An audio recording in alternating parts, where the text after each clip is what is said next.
Hey everybody, welcome to Webinar Wednesday, brought to you by IPDE, the Institute for Professional Development of Adult Educators, and the Florida Department of Education. Thanks for being here. Today we're going to dive into the topic of dwindling enrollment and instructor resiliency. And really, we're focusing on that resiliency part in the face of enrollment and commitment issues. We're not going to solve your enrollment struggles today, but hopefully we'll help you with a little instructor resiliency in the face of some of those challenges. So let's get right to it. My name is Harold Gertner, and I'm an IPDE trainer. I've been involved in adult education since 2013, primarily at Santa Fe College, but also doing trainings for IPDE and the Florida Literacy Coalition and a variety of state and regional conferences.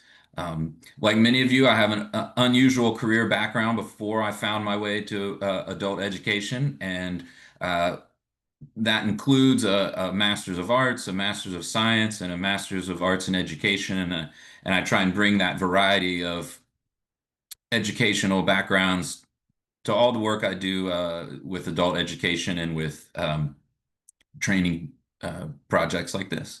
So thanks for being here today, and thanks for having me. Here's also my IPDE webinar, IPDE email address if you would like to get in touch and or have any questions at the conclusion of today's webinar that don't get answered, and we'll have a copy, have that listed again at the end of the webinar today. All right. So just a few kind of housekeeping items and things to remember about the webinar today. The best place to share your questions would be in the Q&A option. The chat bar will be open, but the Q&A is a little better place for us to curate it, and we can save those questions and share them later more easily after the presentation, so that would be great. In case you didn't notice, you're muted and you'll stay muted primarily because there's so many participants, and unmuted mics can cause a variety of issues with the audio feedback and whatnot. And so you'll be only in listen mode today, but a reminder, there's that Q&A option, so please participate. And I may ask for some participation either in the Q&A or the chat as we work through the webinar. But also, this is being recorded and will be archived on the IPDE web page, and it will be available to you, should be within about 24 hours. So if you miss some vital piece of information, or you just want to replay the whole thing, or you have a member of your team that's unable to join us today, they can get back into this subject pretty easily just by going to IPDE and tapping into this and all the other resources there. Great, great resource. So let's talk a little bit about what we're going to talk about. Review an agenda briefly here. So we're going to discuss some key pieces to maintaining instructor resiliency, and we'll discuss resiliency in general, and then we'll look at some pieces that you can are emotional and kind of practices you can lean on to help build and maintain your resiliency. Things like grit, the idea of a growth mindset. We'll talk a little bit about perseverance versus burnout, and when perseverance becomes burnout, maybe how to avoid that or how to overcome that burnout. And then review a little bit of how the concepts of empathy and gratitude play into this whole idea of resiliency, even though that might seem a little unusual at first or not immediately intuitive. Maintaining empathy for others and gratitude for what you do have and how well things may be going in some areas helps maintain resiliency in others. And then we're going to spend a little time exploring some real resources, specific lessons that you can use with your students that are designed primarily for K through 12. We're going to explore some of the middle school and high school resources from Resiliency Florida, which is an excellent program pushed by the Florida Department of Education to build resiliency in students. And as you help build resiliency in others, you'll build your own. And we're going to explore some of those a little more in depth. So yeah, let's jump right in then. So resiliency, as I mentioned, that's our main focus or main topic of the day. And first, we're going to start off with just defining resiliency and talking about the importance of resiliency and why it's important for you in life and work.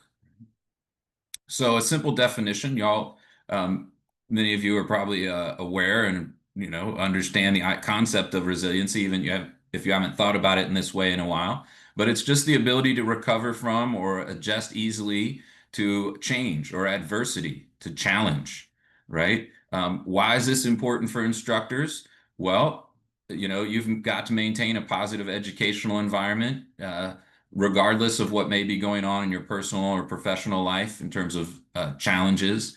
Um, and you've all already demonstrated a certain level of resiliency to accomplish your goals and get to where you are in terms of work and life as it is.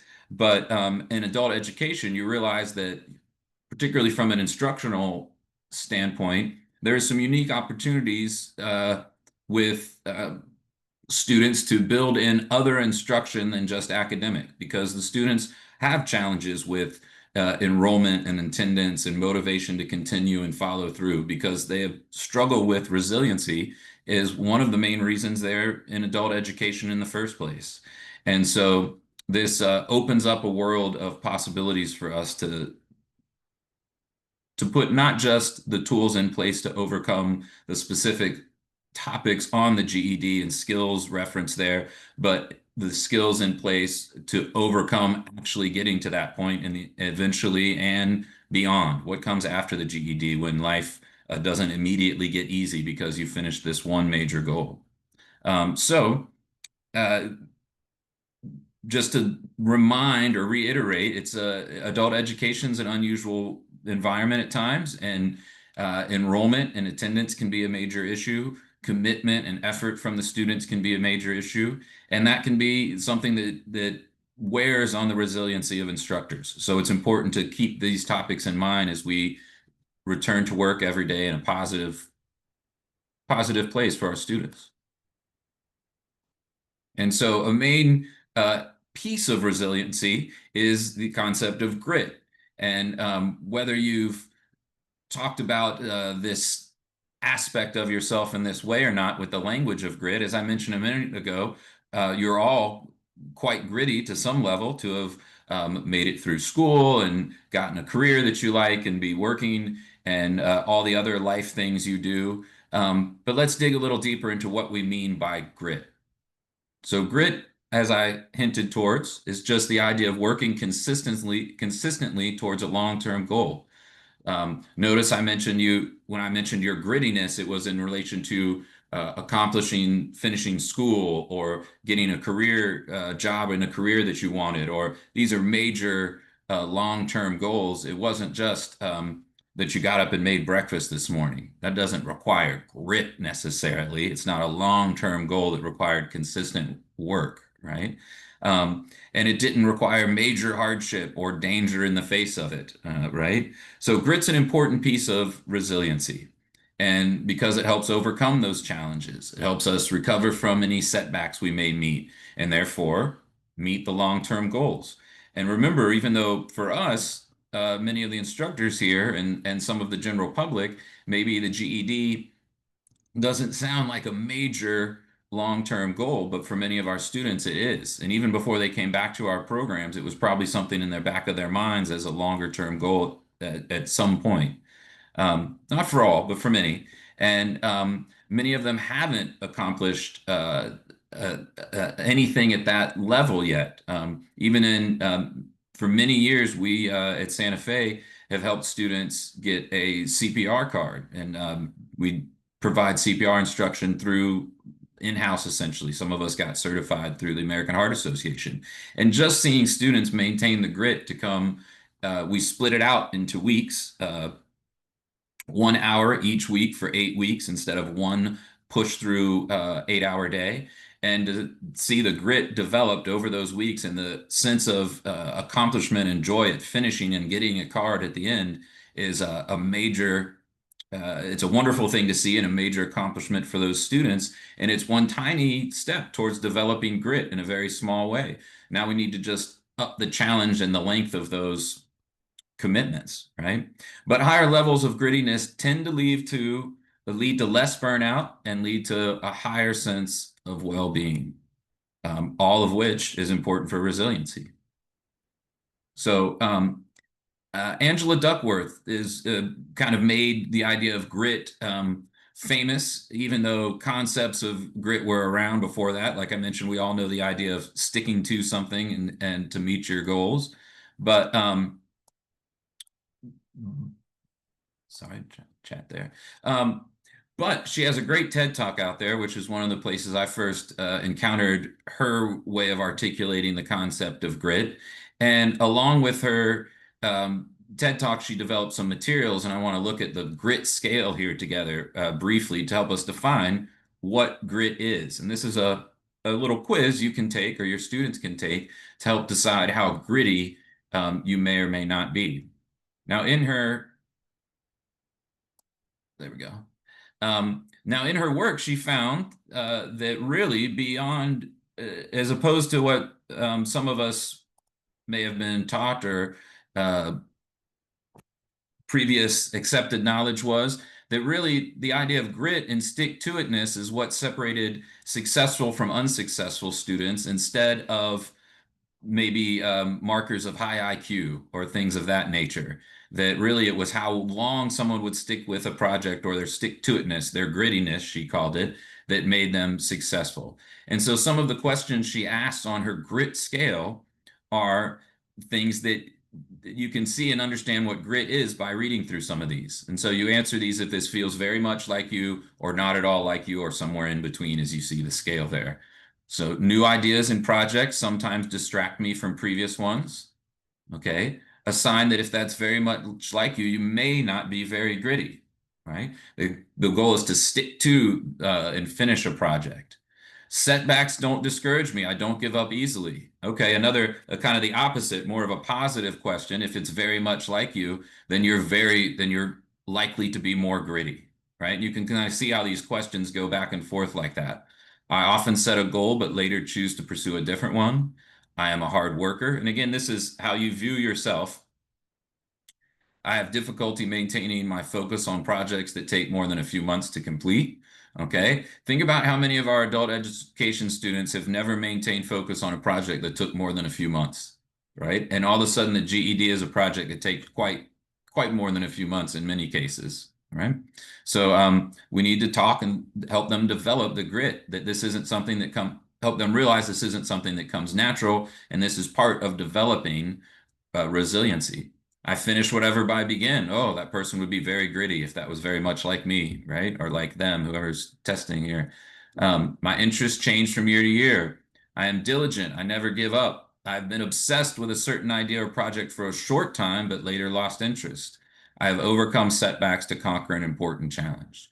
So you get an idea of what she means by grittiness here. If you can imagine, number 9 is not very gritty. Again, this idea of focused for a short period and moving on versus number 10, I've overcome setbacks to conquer an important challenge is quite gritty if that was very much like you, right? And so just a little kind of overview of some of the what she means with related to grit and what the grit scale quiz would look like. And that's something you could do with your students. I've done it with students before, and it's a fun, reflective activity. It's also a fun, reflective activity for you. Again, as you work through each of these things and help teach them to your students or discuss them with your students, you're also reinforcing and building your own resiliency or rebuilding it, if you will, or reinforcing it, if you want to think of it that way. But to develop grit, we've kind of touched on this already, but you want to pursue and complete goals. Something you set personally is better because that has the intrinsic value to you, not just an extrinsic goal. And as you complete goals, increase the challenge, increase the difficulty level, increase the length of commitment to accomplish the next goal. That will ratchet up the grittiness in the student. To maintain grit, you can practice some of these things: purpose reflection, strength and gift reflection, positive emotional activities. And we'll dive into that a little bit here, actually, on our next slide. So what do we mean? How does this help maintain grit? Well, it reminds you why you're doing what you're doing, or it reminds you of the strengths that you have, and it reminds you of the things that are positive in your life, even when the challenges pop up in the pursuit of your goal, right? So purpose reflection. When are you most alive? What does success mean to you? What can you do to make a difference in one person's life today? Right? Those are things that like help you realign or reimagine your focus and overcome any road bumps or roadblocks to your grittiness, right? Hopefully, you feel most alive and successful when you're doing the thing you enjoy most, the thing that's at the end of your goal that you're maintaining your grit for. Remind yourselves of your strengths. That the times that we feel the worst are when there's a challenge and we're feeling negative about how we weren't able to overcome that challenge immediately or easily. But if you're identify and remind yourself of the strengths you have or help your students do that, it can help again enhance that resiliency or reinforce that resiliency. Oh, I can do this. This is just a momentary setback instead of a complete bump off the course, right? Positive activities, again, remembering why you're doing the things you're doing and the things in life that matter to help keep you on that path. So spending time with people you care about, making time for hobbies or creative activities, listening to music. There's all kinds of research about the power of listening to music to calm and relax and um, is a positive, enjoyable experience that will ultimately help you maintain grit. Excellent. Well, thanks. I see a few chats here. I'm trying to keep my screen, the chat and the Q&A going, and I'm glad y'all are getting a little something out of this. Thank you so much. Let's see what else we've got. So, closely tied to grit is the idea of a growth mindset. And so we're going to turn from talking about Angela Duckworth to Carol Dweck, sorry, and her concept of a growth mindset. Because if you don't think you can get better at something, then it's very hard to maintain the grittiness about that goal, that long-term accomplishment. And many of you, again, I don't think I'm telling anyone here about drastically new information, but reminding ourselves of these things and reminding ourselves that we can include this in instruction with our students to help their resiliency is important. So a growth mindset is the concept that your capabilities and your talents and your intellect or whatever is set and fixed. All right, sorry. Oh, geez, I'm backwards. A fixed mindset. Maybe I should have put these the other way because that's the negative one. That's when your abilities, your talents, your intellect, it's innate. You're born with it. You cannot change it, right? It's determined by your genetics, and it is what it is. Whereas a growth mindset is the concept that you can change. You can grow your talents and improve your abilities, much the way we can grow muscles if we lift weights, right? And thinking about the athletic analogy there, we still hear a lot of fixed mindset, most predominantly in culture, I feel, in athletic contests. The innate talent, the natural athleticism, you know, the God-given ability to throw that football, whatever it is. And I'm not making light of any of that amazing ability, but those people had to work very hard to maximize that whatever natural tendency they may have towards something. It wasn't just born in innate abilities, and we sometimes overlook that. And we need to maintain for our students that even though that's the popular narrative, that required hard work, and that those people that make that are successful at a very high level in any field maintain a growth mindset about their ability to change and improve and get better. Um, and one way to do that, a first great way to start making the change, is to change language around the challenges. So instead of I can't, the language becomes I can't yet. And so I can't play the guitar becomes I can't play the guitar yet. Or something you're more likely to hear more often in your classrooms and departments, I'm not good at math, could become I'm not good at math yet. And again, particularly in math, there's a lot of oh, I'm just not good at, I'll never be able to do math. That's a very negative fixed mindset. And not to speak ill of the students for having it. It's seeped in through culture to them, right? And unfortunately, we have to try and remind them or help them realize that the opposite is true, and that'll help maintain resiliency towards this uh, academic or work goal that they have, right? So, a little bit more about that. I just mentioned, this is an essential component of resiliency, and we discussed the idea of changing that self-talk from whatever you can't do or aren't able to do to, well, I just haven't figured it out yet, or I just can't do it yet, or I just haven't done enough algebra problems yet to understand it. Setting growth goals, just like with grit, is an important part of this. But also rewarding effort instead of outcome. And this is another piece of that change in language. So if you have a fixed mindset, your tendency is to want to show how well you are, but not to step beyond that comfort zone and fail, because then you're well, you can't overcome that. It shows your failure. It shows where you're unable to succeed or where you're unable to keep up with the rest of the class because it's fixed. Remember, you can't overcome it. But if you have a growth mindset and the idea and you reward effort, the effort you put into a goal versus the outcome, whether you failed or not, then that encourages the student to maintain that growth mindset because then failure becomes the learning opportunity that we often say it is, or that failure can be, but sometimes with the way we reward the outcome instead of the effort, it kind of sends mixed messages, I think. But yeah, and so once you have that growth mindset, it kind of gives you that foundation for your resiliency. I can overcome this with effort. I can help maintain my grit, right? So let's talk a little bit about perseverance and burnout.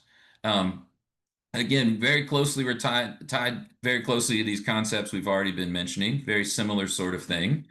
Perseverance, continued effort to achieve something despite difficulties, failures, opposition, challenges, right? It's an important piece of resiliency because, as we know, we can't control what happens to us. We can only control our response. But often, this combination of grit and perseverance and growth mindset it maybe often wasn't the right word, but it can lead to burnout. And basically, perseverance becomes burnout when you're sacrificing your own well-being for the situation. And as I've noted here, burnout's often a result of a misalignment. Suddenly, your effort, your values, and your goals, they aren't in alignment anymore. And somehow to reaffirm that purpose is a good way to overcome burnout, to realign with those original goals. Um, Ideally, to give be aware of burnout and not get that far in the first place would be an excellent first move, right? Prevention is easier than fixing things. But let's talk a little more about what burnout might mean or what it might look like, right? So, burnout's a sense of constant tiredness or fatigue, feeling demotivated, disconnected from your work, from your loved ones, from your daily activities. You might see increased irritability and impatience with people, difficulty focusing and concentrating on tasks, just a sense of lacking accomplishment or effectiveness. Um, all this sounds like just a slippery slope to depression as well, right? And so, if you're connected with your work and you're maintaining grit and a growth mindset and perseverance and things are going well, wonderful. If you start to be spinning your wheels too much and you start feeling yourself turning in these ways, you may be starting to experience some burnout. And before things go too far, it's good to acknowledge that, step back maybe if you can, away from the stressors, reevaluate some goals or take a break if possible, make a change in your career if possible, or in your work environment. But you have to prioritize your own health and self-care if you're going to be able to maintain your own resiliency in the classroom and pass these lessons on to your students.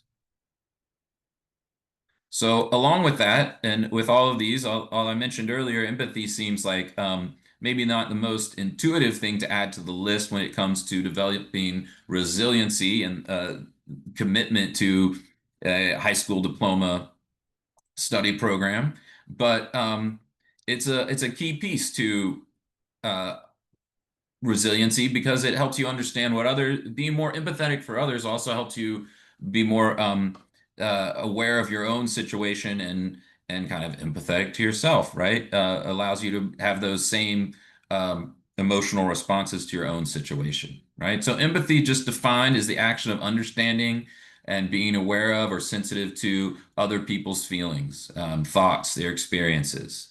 Having empathy or developing empathy builds emotional understanding, and this is, like I was just mentioning a moment ago, the greater sense of empathy or ability to practice empathy supports your own self-awareness and emotional intelligence, which again supports your resiliency, right? Better managing your own response in different situations and teaching your students how to do the same. So moving on with gratitude, another similar thing to empathy, it's much easier to maintain resilience if you have a positive sense of well-being, a positive connection to the world around you. And so gratitude is that sense or state of being grateful, right? The sense of thankfulness. And there's lots of research beyond just connected to resiliency that shows that practicing gratitude has a real positive effect on humans, on your physical, emotional, and mental well-being. And all of these reinforce or make it easier for you to be resilient in difficult situations and in challenging classroom or departmental, yeah, situations. So helps create emotional stability and increases your social well-being, tends to have better sleep, lower risk of depression, supports cardiovascular health. These are all things that a sense of gratitude and practicing gratitude can improve, and which for just being thankful for things sounds great. So, how are we maintaining and developing gratitude?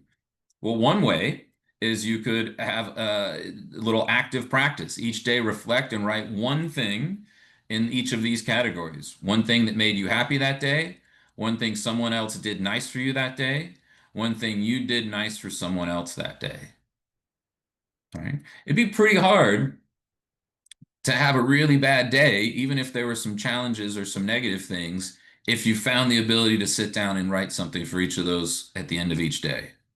And as we've mentioned, hopefully this becomes a positive daily habit that supports resiliency in other aspects of your work and life, um, and whatnot. All right. So, quick recap of some of those things before we jump a little deeper for about half our time into Resiliency Florida. So, self-care is important. Your own resiliency and your own ability to maintain a positive personal outlook is essential to you being effective as an instructor. You know, I'm sure we've all heard the concept of you can't pour from an empty cup, and you have to maintain your own uh, resiliency and your own positive outlook first. So self-care is important. You know, you don't, if you're not taking care of yourself, you will not be helping your students. You will be less effective and impactful in their lives.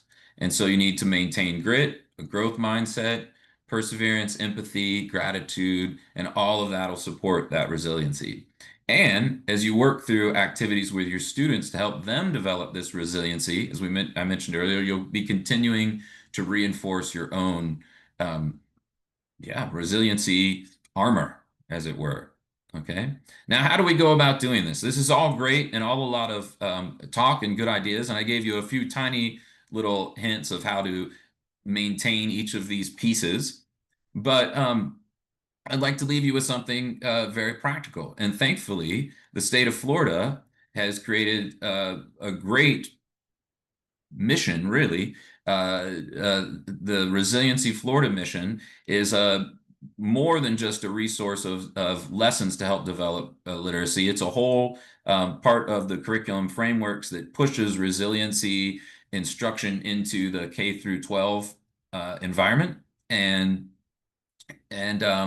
many of the the middle school and high school lessons and areas of focus are easily adaptable to adult education students. And so I wanted to show you a little bit about that resource now, and I wanted us to dive in to a few of those lessons in different areas, and you can see kind of what resources they have for you. You can just go get into right away. So here we have, it's buildresiliency.org, but if you just search Resiliency Florida, this will pop up. And here are some new teacher resources that we can click here and download, but and they're great. You can jump right into them. Um, in fact, I don't want this to go away. Well, I'll show you those. Let me open it.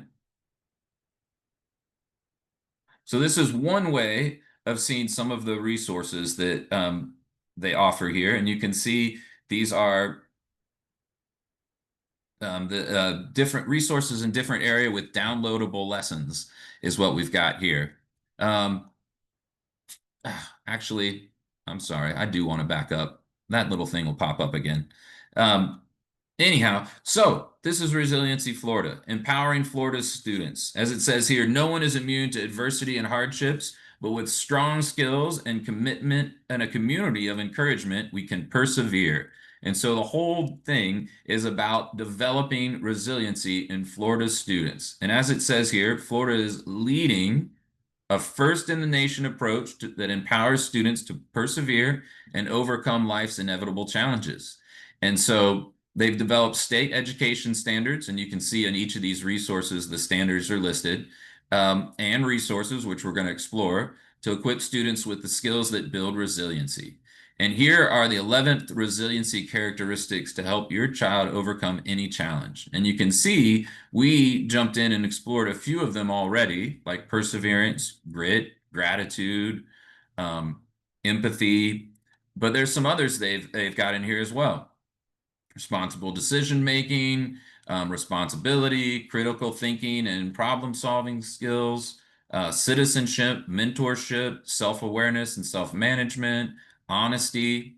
Okay. And you can dive deeper into any of these. For example, well, instead of would someone in the chat like to choose one for us to begin with?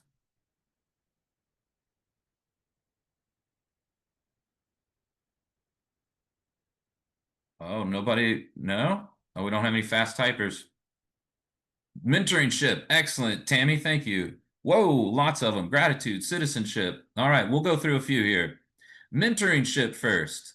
Well, so if you just hover over it, you get a little highlight. So they mean giving or asking for support, guidance, training, or expertise. Okay, we'll open it up.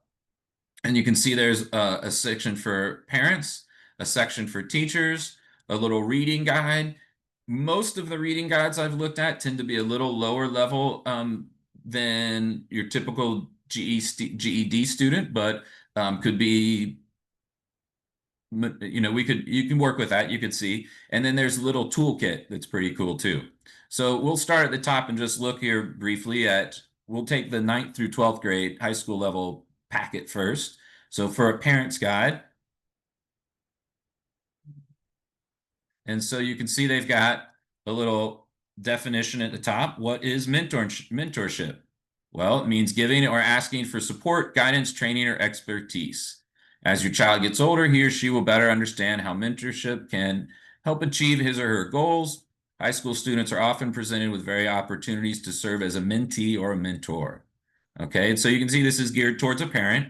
Now it's children begin and continue to do some of these things, develop leadership skills in school and the community, exhibit effective and respectful communication skills and strategies, identify opportunities to support, guide, or train others. So how can we build these attitudes in our students or in our children? This is from the parent flyer, right? Well, here's some suggestions. Discuss leadership skills. Okay.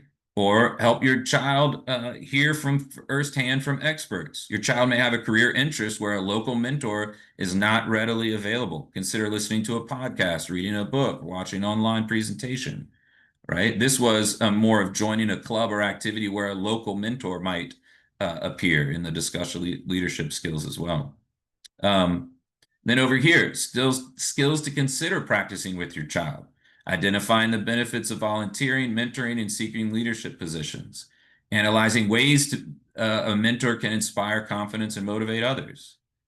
Um, Activities, have you and your child seek out a mentor. So you can see how this reinforces some of that. Now for the school, the teachers, it's obviously more like a lesson plan. We have, again, what is mentorship and a definition. Here's those benchmark standards where they are in the curriculum frameworks from the state of Florida, and identifying what the point is here, or where it is in the, yeah, you understand what I mean. But here's the purpose. These interactive activities will help your students explore the characteristic of mentorship in leadership positions and how mentorship can be used to inspire confidence and motivate others. Share the suggested introduction with your students. Choose one or more of the activities below and conclude with a suggested wrap-up. Feel free to modify or revisit activities throughout the week to continue reinforcing mentorship. So again, this is very much set up as a lesson plan. Here's your suggested introduction. You're familiar with mentorship and what it looks like to ask or give support, guidance, training, or expertise. Mentorship is a valuable tool that leaders can use to inspire confidence and motivate others. By offering guidance, sharing experiences, and providing encouragement, mentors help others to see the potential and believe in their abilities. Good mentors listen and support, showing they care about the success of those they mentor. Okay, then what kind of activities might go with that? A resiliency reading connection. So share the story of my life by Helen Keller for a resiliency reading list to teach students from her accomplishments. All right. And again, this is the list. You can get the list of other books through buildresiliency.org. There's a reading list on the main page we could go back to. And they'll also often have, yeah, a second activity, Explore Volunteer Florida. So get out and become involved in some activities. And some of that may include either being a mentee or a mentor in the volunteer situation. Look for, as it says here, take a look at Zello, Florida's official K through 12 career planning and work-based platform to consider various career paths, which may lead to the need for a mentor, and discuss kind of how you would find that mentor, what that would look like. And then they have a wrap-up suggestion that you could just read or modify, right? So it's pretty, and they have more or less depending on some different activities. For example, I know I wanted to go, there were two questions for citizenship, but I want to show you real briefly honesty to show you a different, how each lesson plan is similar, but how there are some differences. And this one's a fairly cool one, I think. The 9th through 12 again, just for keeping with consistency, since that was what we looked at before, so you can compare easily. Here we've got the definition, honesty, telling the truth, the benchmarks, the purpose of exploring the importance of honesty, as it says here, the complex layers of honesty and the importance of demonstrating effective and respectful communication in building and sustaining relationships. Okay, a suggested introduction, and then some activities. The honesty dilemma card game. Okay, and on this one, they have some honesty dilemma cards for you to print off and start with if you'd like, right? You accidentally damaged something, but no one saw it. What do?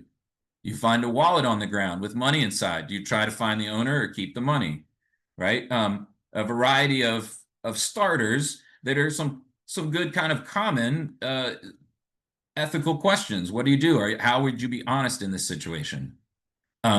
They also have, so that's the suggestion here, and they have suggestions for how you can make other questions if you wanted to, right? It'd be pretty easy to modify this activity. Also, an honesty case study. What about looking at some situations, maybe a court case or something? Oh, no, that's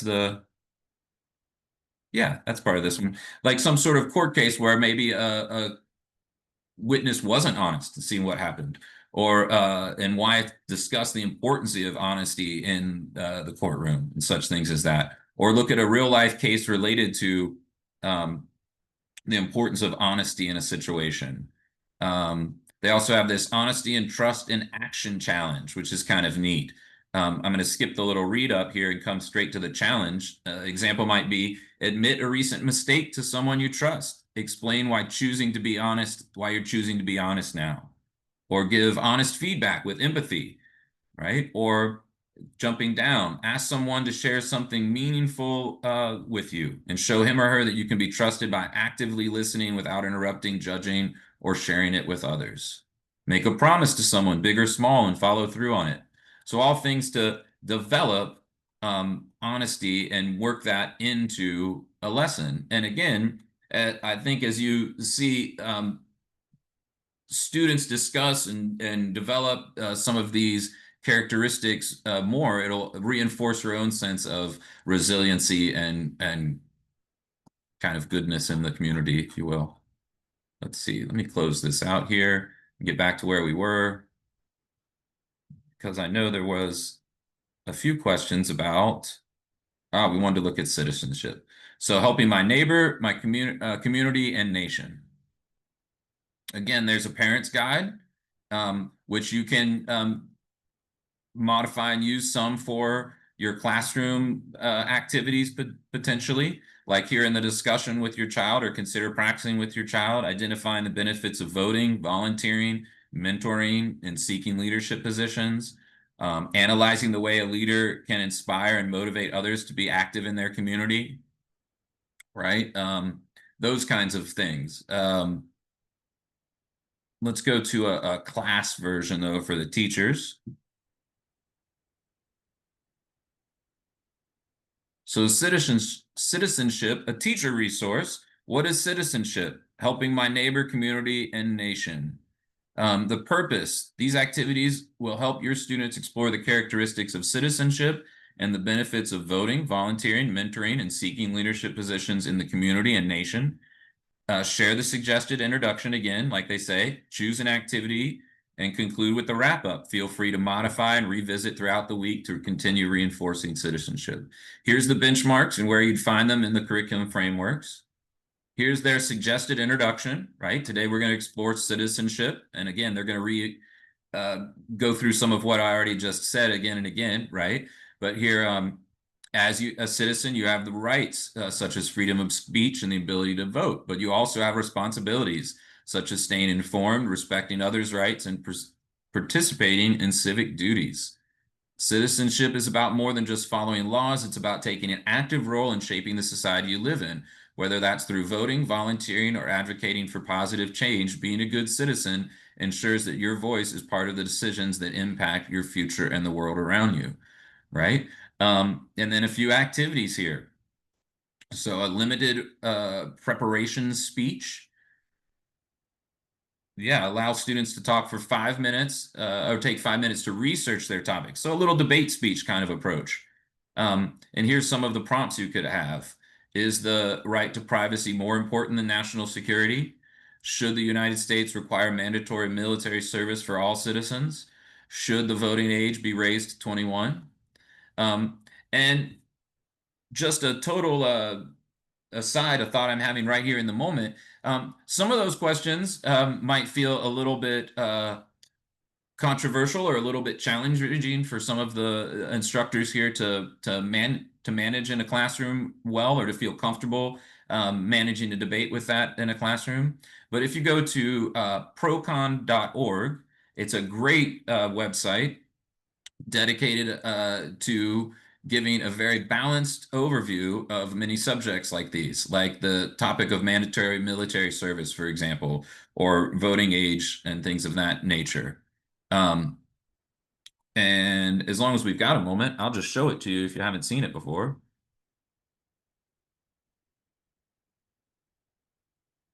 Well,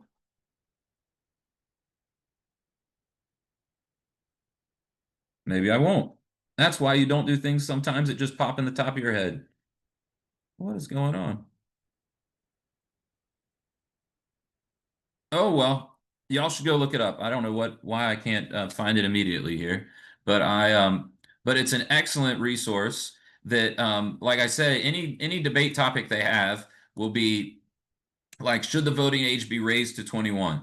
Well, one side of the topic will be 3 or 4 reasons as to why it should not be raised to 21. And then on the other side, it'll be 3 or 4 reasons why it should be raised to 21. And it's always completely balanced with an equal number of pros to cons and with the resources included. So if you want to get into one of these topics, which I think would be very exciting and interesting for a discussion with students related to citizenship, that's one way you can do it and feel a little more comfortable with having some well-researched, nonpartisan, well-balanced information to help support your students.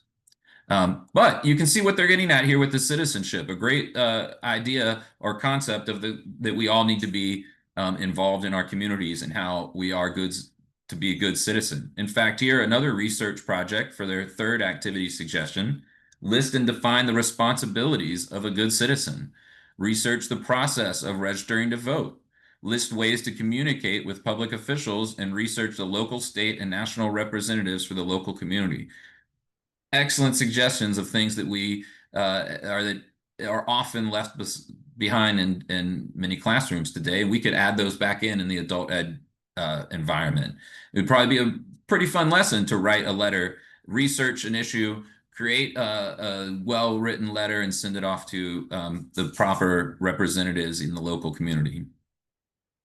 And then they give you a wrap up, right? You've been learning about the importance of citizenship throughout your childhood. As you move beyond high school, how can you apply these strategies in your everyday life? Remember, good citizenship fosters stronger communities, promotes justice, and ensures a better future for everyone. As you step into adulthood, your role as a citizen becomes even more significant, giving you the opportunity to shape the world you want to live in. All right. Any thoughts or questions about the citizenship option here? I know we had a few folks that were interested in that.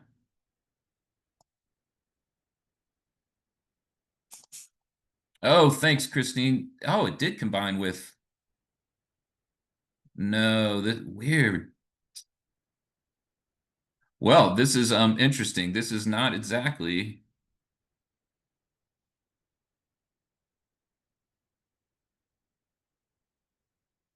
Scroll down, you said. Okay, sorry. Oh, you're right. They do have a few of the topics. Here we go. Oh, but they've changed the interesting. Okay. Well, interesting. All right, thanks, y'all. So here they've changed the layout of procon.org, which is now part of Britannica, I guess. Looks like they're I'm gonna have to research this more, but this is a cool resource we should all check out. But they seem to still have a balanced pro and con, 3 on one side, 3 on another, kind of thing. They just don't have the arguments quite laid out. Interesting. All right. Well, thanks for helping me find this stuff, and I see the outline on the side too. Yeah, that's great.